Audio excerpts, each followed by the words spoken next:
जय श्री कृष्ण।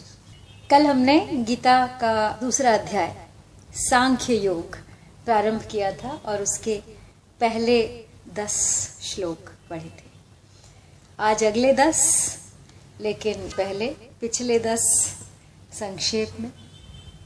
तो संजय ने कहा, ऐसे कृपायुत अश्रुपूरित दुख से दहते हुए कौन्तेय से इस भांति मधुसूदन वचन कहते हुए। तब श्री भगवान ने कहा, अर्जुन तुम्हें संकट समय में क्यों हुआ ज्ञान है। यह आर्य अनुचित और नाशक स्वर्ग सुख सम्मान है। अनुचित नपुंसकता तुम्हें हे पार्थ इसमें मत पड़ो। यह क्षुद्र कायरता परंतप छोड़कर आगे बढ़ो। तब अर्जुन ने कहा, किस भांति मधुसूदन समर में भीष्म द्रोणाचार्य पर मैं बाण अरिसूदन चलाऊं, वे हमारे पूज्यवर। भगवान महात्मा गुरुजनों का मारना न यथेष्ट है। इससे जगत में मांग भिक्षा पेट पालन श्रेष्ठ है। इन गुरुजनों को मारकर जो अर्थ लोलुप हैं बने, उनके रुधिर से ही सने सुख भोग होंगे भोगने। जीते उन्हें हम या हमें, वे यह न हमको ज्ञात है। यह भी नहीं हम जानते, हितकर हमें क्या बात है। जीवित न रहना चाहते हम मार कर रण में जिन्हें। धृतराष्ट्र सुत कौरव वही लड़ने खड़े हैं सामने। कायरपने से हो गया सब नष्ट सत्य स्वभाव है। मोहित हुई मति ने भुलाया धर्म का भी भाव है। आया शरण हूं आपकी मैं शिष्य शिक्षा दीजिए। निश्चित कहो कल्याणकारी कर्म क्या मेरे लिए। धन धान्यशाली राज्य निष्कंटक मिले संसार में। स्वामित्व सारे देवताओं का मिले विस्तार में। कोई कहीं साधन मुझे फिर भी नहीं दिखता अहो, जिससे कि इंद्रिय तापकारी शोक सारा दूर हो। तो संजय ने कहा, इस भांति कहकर कृष्ण से राजन लड़ूंगा मैं नहीं। ऐसे वचन कह गुडाकेश अवाच्य हो बैठे वहीं। उस पार्थ से रणभूमि में जो दुख से दहने लगे, हंसते हुए से ऋषिकेश तुरंत यूं कहने लगे। तो हमने कृष्ण भगवान को अर्जुन की बात पर हंसते हुए युद्ध स्थल में छोड़ा था और यह भी बताया था कि वे क्यों हंसे। जब अर्जुन ने उनसे किंग कर्तव्य विमूढ़ स्थिति में आकर ये कहा कि आप ही अब मुझे बताएं, मैं आपकी शरणागत हूं कि मुझे क्या करना चाहिए, मेरे लिए क्या श्रेष्ठ है। तब कृष्ण के कुछ और कहने से पहले अंतिम श्लोक में अर्जुन ने अपना निर्णय भी सुना दिया कि मैं युद्ध हरगिज नहीं करूंगा। तो इस बात पर कृष्ण को हंसी आई कि एक तो वे मेरी शरणागत हैं और शरणागत को हक नहीं बनता कि वह खुद निर्णय करे, और वो जिसकी शरण में है, शरण्य की आज्ञा के अनुसार ही उसको कर्तव्य करना है। तो एक तरफ तो वो ये निर्णय भी कर रहे हैं कि वे युद्ध नहीं करेंगे, वे स्वयं अपनी इच्छा के मालिक हैं। दूसरी तरफ वे अनुरोध कर रहे हैं कृष्ण से कि मुझे मार्ग दिखाएं, मुझे शिक्षा दें, मुझे अपनी शरण में लें। तो अब उससे आगे अगला श्लोक 11वां। तो शोकाविष्ट अर्जुन को शोक निवृत्ति का उपदेश देने के लिए भगवान आगे का प्रकरण कहते हैं। अशोच्यान्व शोचस्त्वं प्रज्ञावादांश्च भाषसे। गतासून गतासूंश्च नानु शोचन्ति पंडिताः। तुमने शोक न करने योग्य का शोक किया है और विद्वता यानी पंडिताई की बातें कह रहे हो, परंतु जिनके प्राण चले गए हैं उनके लिए और जिनके प्राण नहीं गए हैं उनके लिए पंडित लोग शोक नहीं करते। मनुष्य को शोक तब होता है जब वह संसार के प्राणी पदार्थों में 2 विभाग कर लेता है। कि ये मेरे हैं और ये मेरे नहीं हैं, ये मेरे निजी कुटुंबी हैं और ये मेरे निजी कुटुंबी नहीं हैं, ये हमारे वर्ण के हैं और ये हमारे वर्ण के नहीं हैं, ये हमारे आश्रम के हैं और ये हमारे आश्रम के नहीं हैं, ये हमारे पक्ष के हैं, ये हमारे विपक्ष के हैं। अर्थात वो अपने पराये में जब भेद कर लेता है तब उसे शोक होता है। तो एक तरफ तो अर्जुन पंडिताई की बातें बघार रहे हैं और दूसरी तरफ शोक भी कर रहे हैं।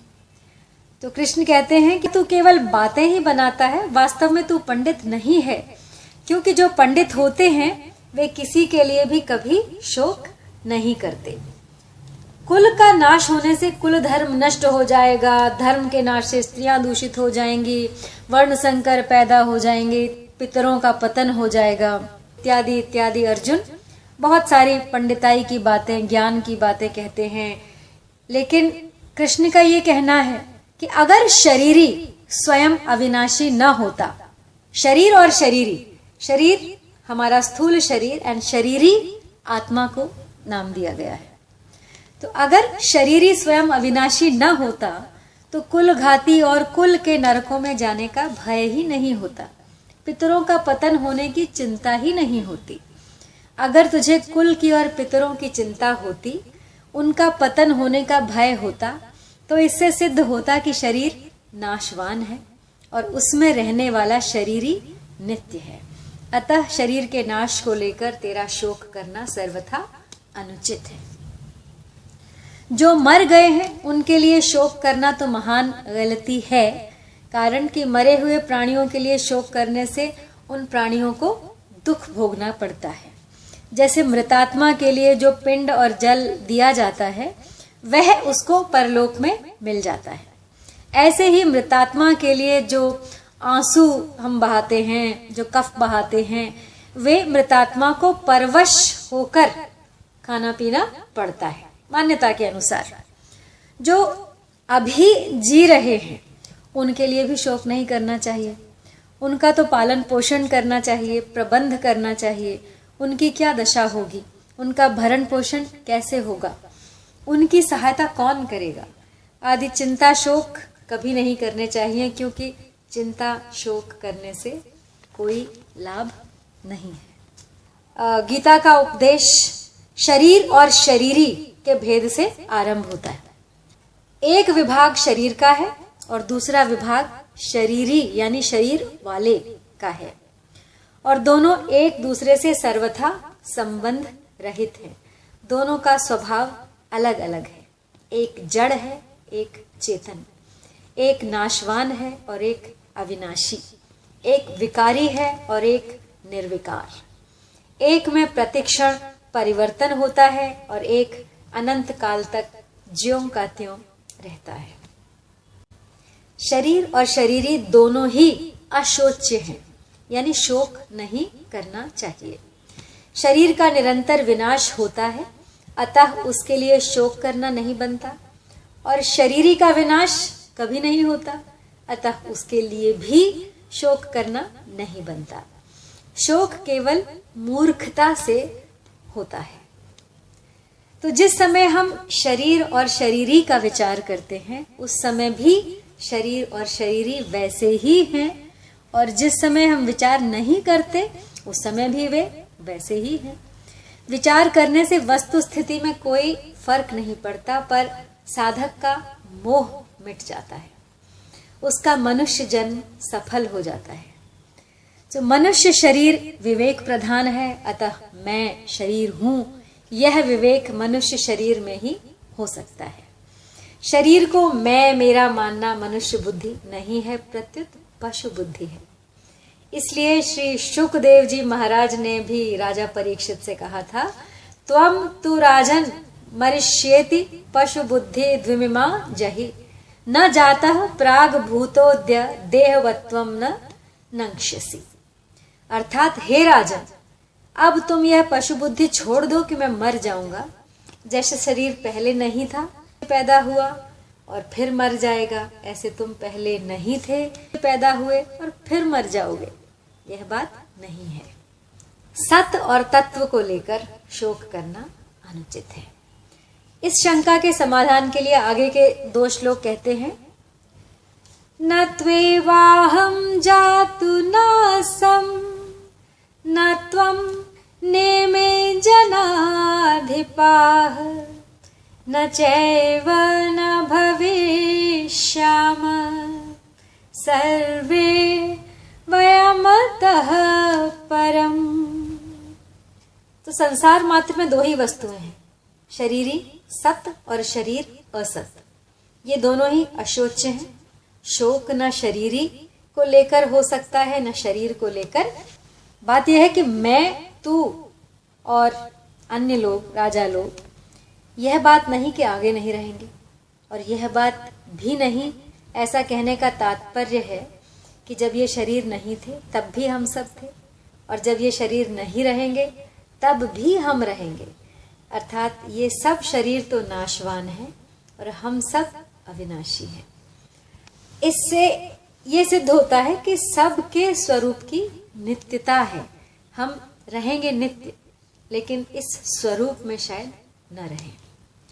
तो परिशिष्ट भाव है कि इस श्लोक में परमात्मा और जीवात्मा के साधर्म का वर्णन है। भगवान कहते हैं कि मैं कृष्ण रूप से, तू अर्जुन रूप से तथा सब लोग राजा रूप से पहले नहीं थे, आगे भी नहीं रहेंगे। तात्पर्य है कि ये तीनों शरीर को लेकर तो अलग अलग हैं, पर सत्ता को लेकर एक ही है। भूतकाल और भविष्य काल की घटना जितनी दूर दिखती है उतनी ही दूर वर्तमान भी है। जैसे भूत और भविष्य से हमारा संबंध नहीं है, ऐसे ही वर्तमान से भी हमारा संबंध नहीं है। जब संबंध ही नहीं है तो फिर भूत, भविष्य और वर्तमान में फर्क क्या हुआ? ये तीनों काल के अंतर्गत हैं, जबकि हमारा स्वरूप काल से अतीत है। काल का तो खंड होता है, पर स्वरूप यानी सत्ता अखंड है।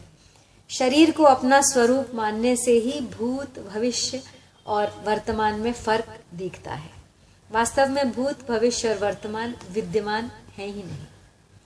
अनेक युग बदल जाएं तो भी शरीर ही नहीं बदलता, वह का वह ही रहता है, क्योंकि वह परमात्मा का अंश है।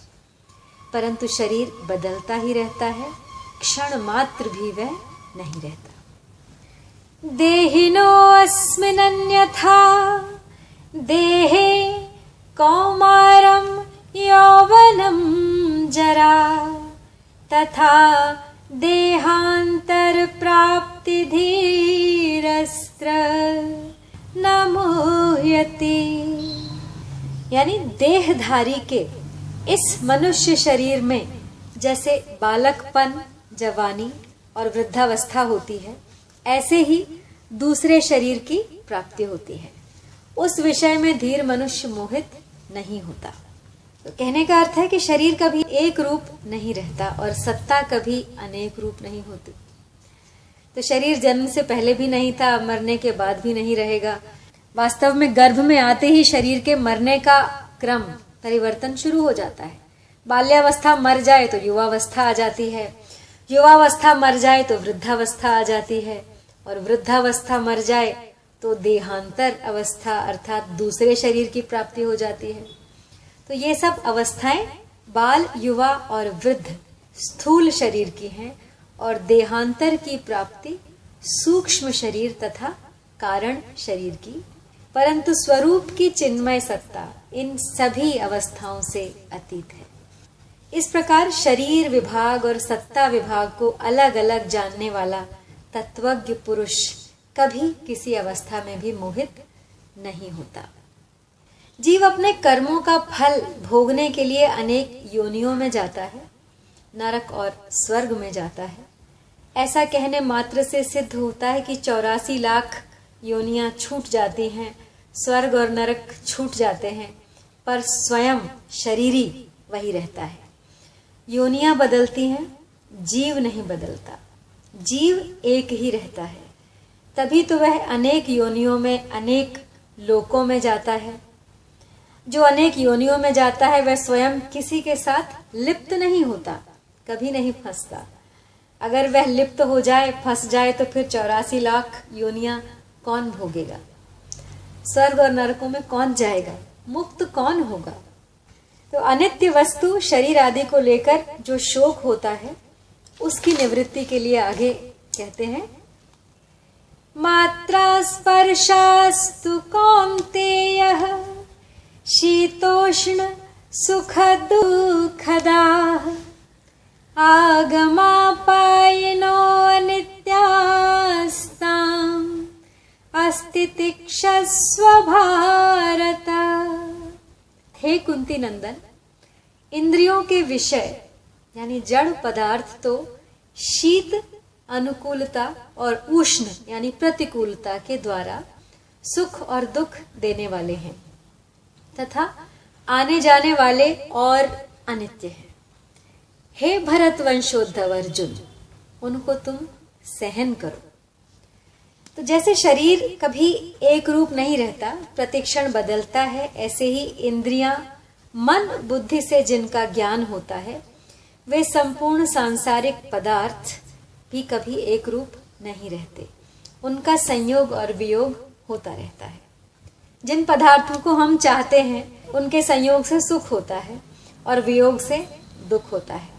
जिन पदार्थों को हम नहीं चाहते उनके वियोग से सुख होता है और संयोग से दुख होता है। पदार्थ भी आने जाने वाले तथा अनित्य हैं। ऐसे ही जिनसे पदार्थों का ज्ञान होता है वे इंद्रियां और अंतःकरण भी आने जाने वाले तथा अनित्य हैं, और पदार्थों से होने वाला सुख दुख भी आने जाने वाला तथा अनित्य है। परंतु स्वयं सदा ज्यों का त्यों रहने वाला निर्विकार तथा नित्य है, अतः उसको सह लेना चाहिए। अर्थात उनके संयोग वियोग को लेकर सुखी दुखी नहीं होना चाहिए। सुख और दुख दोनों अलग अलग होते हैं, पर उनको देखने वाला एक ही होता है और उन दोनों से अलग निर्विकार होता है। परिवर्तनशील को देखने के स्वरूप की अपरिवर्तनशीलता का अनुभव स्वतः ही हो जाता है। यहाँ पर शीत शब्द अनुकूलता के लिए है और उष्ण शब्द प्रतिकूलता का वाचक है। तात्पर्य है कि ज्यादा सर्दी ठंड पड़ने से वृक्ष सूख जाता है और ज्यादा गर्मी पड़ने से भी वृक्ष सूख जाता है। अतः परिणाम में सर्दी और गर्मी दोनों एक ही हैं। इस तरह अनुकूलता और प्रतिकूलता भी एक ही है। इसलिए भगवान इन दोनों को ही सहने की अर्थात इनसे ऊंचा उठने की आज्ञा देते हैं। सुख दुख हर्ष शोक राग द्वेष काम क्रोध आदि आने जाने वाले बदलने वाले हैं, पर स्वयं स्वरूप ज्यों का त्यों रहने वाला है। साधक से यह बहुत बड़ी भूल होती है कि वह बदलने वाली दशा को देखता है पर स्वयं को नहीं देखता। पूर्व श्लोक में तितिक्षा की बात कही है। अब ऐसी तितिक्षा से क्या होगा, इसको आगे के श्लोक में बताते हैं। यम हि न व्यथयन्त्येते पुरुषं पुरुषर्षभ सम दुःख सुखम धीरम सोमृत्वाय कल्पते। कारण कि हे पुरुषों में श्रेष्ठ अर्जुन, सुख दुख में सम रहने वाले जिस बुद्धिमान मनुष्य को ये मात्रा स्पर्श पदार्थ विचलित यानी सुखी या दुखी नहीं करते, वह अमर होने में समर्थ हो जाता है। यानी मनुष्य प्रायः परिस्थितियों को बदलने का विचार करता रहता है जो कभी बदली नहीं जा सकती और जिनको बदलना संभव ही नहीं। युद्ध रूपी परिस्थिति के प्राप्त होने पर अर्जुन उसको बदलने का विचार न करके अपने कल्याण का विचार कर लेता है। यह कल्याण का विचार करना ही मनुष्यों में उनकी श्रेष्ठता है। तो यहाँ पर कहा गया है कि धीर मनुष्य सुख दुख में सम होता है। अंतःकरण की वृत्ति से ही सुख और दुख ये दोनों अलग दिखाई देते हैं। तो यह मनुष्य योनि सुख दुख भोगने के लिए नहीं मिली है, प्रत्युत सुख दुख से ऊंचा उठकर महान आनंद परम शांति की प्राप्ति के लिए मिली है। जिस आनंद सुख शांति के प्राप्त होने के बाद कुछ और प्राप्त करना बाकी ही नहीं रहता। अगर अनुकूल वस्तु व्यक्ति परिस्थिति आदि के होने में अथवा उसकी संभावना में हम सुखी होंगे, अर्थात हमारे भीतर अनुकूल वस्तु व्यक्ति आदि को प्राप्त करने की कामना लोलुपता रहेगी, तो हम अनुकूलता का सदुपयोग नहीं कर सकेंगे। अनुकूलता का सदुपयोग करने की सामर्थ्य शक्ति हमें प्राप्त नहीं हो सकेगी। इसी रीति से प्रतिकूल वस्तु व्यक्ति परिस्थिति घटना क्रिया आदि के आने पर अथवा उसकी आशंका से हम दुखी होंगे तो प्रतिकूलता का सदुपयोग नहीं होगा, किंतु भोग ही होगा। दुख को सहने की सामर्थ्य हमें नहीं होगी, अतः हम प्रतिकूलता के भोग में ही फंसे रहेंगे और दुखी होते रहेंगे। मान लो कि हम लखपति हैं और हमें लखपति होने का सुख होता है, अभिमान होता है, परंतु यह सब तब होता है जब हमारे सामने कोई लखपति ना हो। अगर हमारे सामने हमारे देखने सुनने में जो आते हैं वे सब के सब करोड़पति हों, तो क्या हमें लखपति होने का सुख मिलेगा? बिल्कुल नहीं मिलेगा। अतः हमें लखपति होने का सुख तो अभावग्रस्तों ने और दरिद्रों ने ही दिया है। अगर हम मिली हुई सुख सामग्री से अभावग्रस्तों की सेवा न करके स्वयं सुख भोगते हैं तो हम कृतघ्न हैं। इसी से सब अनर्थ पैदा होते हैं, कारण कि हमारे पास जो सुख सामग्री है वह भावना, सुख की भावना उन दुखी व्यक्तियों के कारण ही है, क्योंकि हम उनसे अपने आप को बेहतर महसूस करते हैं। अतः उस सुख सामग्री को दुखियों की सेवा में लगा देना हमारा कर्तव्य हो जाता है। अब विचार यह करना है कि प्रतिकूलता का सदुपयोग कैसे किया जाए। दुख का कारण सुख की इच्छा, आशा ही है। प्रतिकूल परिस्थिति दुखदायी तभी होती है जब भीतर सुख की इच्छा रहती है। अगर हम सावधानी के साथ अनुकूलता की इच्छा का, सुख की आशा का त्याग कर दें तो फिर हमें प्रतिकूल परिस्थिति में दुख नहीं हो सकता। जैसे रोगी को कड़वी से कड़वी दवाई लेनी पड़े तो भी उसे दुख नहीं होता, प्रत्युत इस बात को लेकर प्रसन्नता होती है कि इस दवाई से मेरा रोग नष्ट हो रहा है। ऐसे ही पैर में कांटा गहरा गड़ जाए और कांटा निकालने वाला उसे निकालने के लिए सुई से गहरा घाव बनाए तो बड़ी पीड़ा होती है, किंतु उस पीड़ा से वह सिसकता, घबराता है, लेकिन यह कभी नहीं कहता कि तुम छोड़ दो, कांटा मत निकालो, क्योंकि कांटा निकल जाएगा तो सदा के लिए पीड़ा दूर हो जाएगी। इस बात को लेकर वह इस पीड़ा को प्रसन्नता पूर्वक सह लेता है। तो यह जो सुख की इच्छा का त्याग करके दुख को, पीड़ा को प्रसन्नता पूर्वक सहना है, यह प्रतिकूलता का सदुपयोग है। तो इस प्रकार यदि हम सुख दुख का उपभोग न करके उनका सदुपयोग करेंगे तो हम सुख दुख से ऊंचे उठ जाएंगे और महान आनंद का अनुभव कर लेंगे। यहाँ परिशिष्ट भाव है कि स्वरूप सत्ता रूप है, सत्ता में कोई व्यथा नहीं है, अर्थात शरीर में अपनी स्थिति मानते हुए कोई भी मनुष्य व्यथा रहित नहीं हो सकता। व्यथा रहित होने का तात्पर्य है प्रिय को प्राप्त होकर हर्षित न होना और अप्रिय को प्राप्त होकर उद्विग्न न होना। सुख का सदुपयोग है दूसरों को सुख पहुंचाना, उनकी सेवा करना, और दुख का सदुपयोग है सुख की इच्छा का त्याग करना। दुख का सदुपयोग करने पर साधक दुख के कारण की खोज करता है और दुख का कारण है सुख की इच्छा। तो जो सुख दुख का भोग करता है उस भोगी का पतन हो जाता है, और जो सुख दुख का सदुपयोग करता है वह योगी सुख दुख दोनों से ऊंचे उठकर अमरता का अनुभव कर लेता है। अब तक देह देही यानी शरीर और आत्मा का जो विवेचन हुआ है उसी को भगवान आगे के 3 श्लोकों में कहते हैं, किंतु आज मैं यही समाप्त करूंगी, क्योंकि इसी अध्याय से गीता का ज्ञान प्रारंभ होता है और यहाँ पे थोड़ा समय अधिक लगेगा। तो आज केवल 5 श्लोक, तो तब तक के लिए आपसे विदा। जय श्री कृष्ण।